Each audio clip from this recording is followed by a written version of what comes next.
याहिया फरीद ख्वाजा माहिर कानून हमारे साथ मौजूद हैं। याहिया फरीद साहब, काफ़ी देर से हम इंतज़ार कर रहे थे इस फैसले का और जो एक्सपेक्टेशंस थी शायद उसी के मुताबिक ये फैसला आया है। कोई रिलीफ नहीं मिला, बल्ला वापस ले लिया गया है।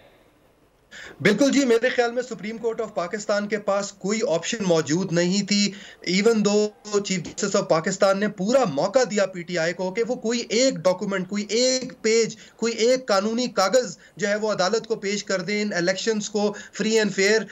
तो दूर की बात है कि बस यही प्रूफ कर दे कि इलेक्शन होए भी थे, लेकिन 2 दिन भी पीटीआई जो है वो कोई एक डॉक्यूमेंट भी प्रोवाइड ना कर पा सकी। तो सुप्रीम कोर्ट ऑफ पाकिस्तान इस तरह की सिचुएशन में क्या कर सकता था? यही होना था जो हमें नजर आया। और ये बात जो है ये हम पिछले 6 महीनों से कहते आ रहे थे कि एक दिन पीटीआई के वकला को और पीटीआई को जो है ह्यूमिलिएशन होगी। ये कभी लाहौर हाई कोर्ट जाकर कोई एक ऑर्डर ले आते थे, कभी पेशावर हाई कोर्ट से ऑर्डर ले आते थे, लेकिन यही हुआ कि जब सुप्रीम कोर्ट ऑफ पाकिस्तान के सामने मेरिट्स के ऊपर बात हुई, जब इलेक्शन कमीशन ऑफ पाकिस्तान के आर्ग्यूमेंट्स को सुना गया, जब उनके ऑर्डर को देखा गया और पीटीआई के जवाब को देखा गया, तो यही हमें नजर आया कि पीटीआई जो थी उसके पास कोई जवाब ही नहीं था।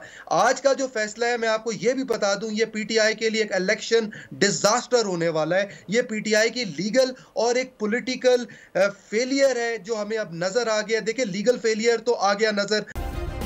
सब्सक्राइब करें और बेल दबाएं ताकि कोई खबर रह न जाए।